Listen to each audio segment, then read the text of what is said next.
Assalamualaikum warahmatullahi wabarakatuh. Perkenalkan, nama saya Aulia Rahma, NIM 103220113 dari kelas HTNA. Di sini saya akan mereview paper yang saya buat, yaitu dengan judul Melintasi Garis Mengurai Konflik Sudan yang Rumit, untuk memenuhi tugas UAS Hukum Internasional.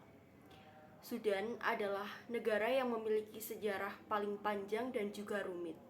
Setelah kemerdekaannya dengan Inggris pada tahun 1956, Sudan telah mengalami berbagai konflik internal. Salah satu penyebab dari konflik itu adalah karena ketidakadilan dalam distribusi kekuasaan dan juga sumber daya antara pusat dan juga daerah-daerah terpencil. Pemerintah Sudan seringkali menggunakan milisi bersenjata untuk mempertahankan kekuasaannya. Ada beberapa penyebab utama dari awal mula konflik Sudan itu sendiri. Yang pertama itu karena kolonialisme dan juga warisan kolonial. Pemisahan antara utara dan juga selatan. Selama periode kolonial, Sudan dikuasai oleh Inggris dan juga Mesir. Inggris menetapkan kebijakan pemisahan antara wilayah utara yang mayoritas Muslim dan juga Arab, serta wilayah selatan yang mayoritas Kristen dan juga animis. Pemisahan ini menyebabkan perbedaan signifikan dalam perkembangan sosial, ekonomi, dan juga politik antara kedua belah pihak. Yang kedua, kebijakan setelah kemerdekaan. Marginalisasi wilayah selatan. Setelah Sudan merdeka pada tahun 1956, pemerintah pusat yang didominasi oleh elit utara melanjutkan kebijakan yang mengabaikan kepentingan wilayah selatan.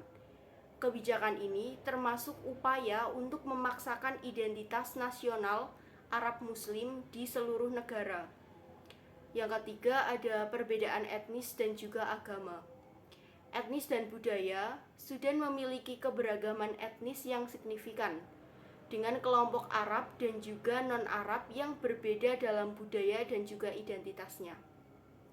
Wilayah utara sebagian besar dihuni oleh wilayah Arab Muslim, sementara wilayah selatan dihuni oleh berbagai kelompok etnis non-Arab yang mempraktikkan agama Kristen dan juga kepercayaan tradisional. Selanjutnya ada kontrol sumber daya, minyak dan juga kekayaan alam. Penemuan cadangan minyak yang besar di wilayah selatan pada tahun 1970-an menambah dimensi baru pada konflik. Kontrol atas pendapatan dari minyak menjadi salah satu faktor utama perselisihan antara pemerintahan pusat dan juga selatan. Yang kelima itu ada peran pemerintah dan juga kelompok pemberontak. Kepemimpinan yang otoriter, pemerintahan yang otoriter dan tidak inklusif di Khartoum menyebabkan ketidakpercayaan dan aliansi di berbagai wilayah. Pemberontakan bersenjata. Kelompok-kelompok pemberontak seperti Sudan People Liberation Army muncul sebagai reaksi terhadap ketidakadilan dan marginalisasi yang dirasakan oleh penduduk di wilayah selatan dan juga di daerah lain.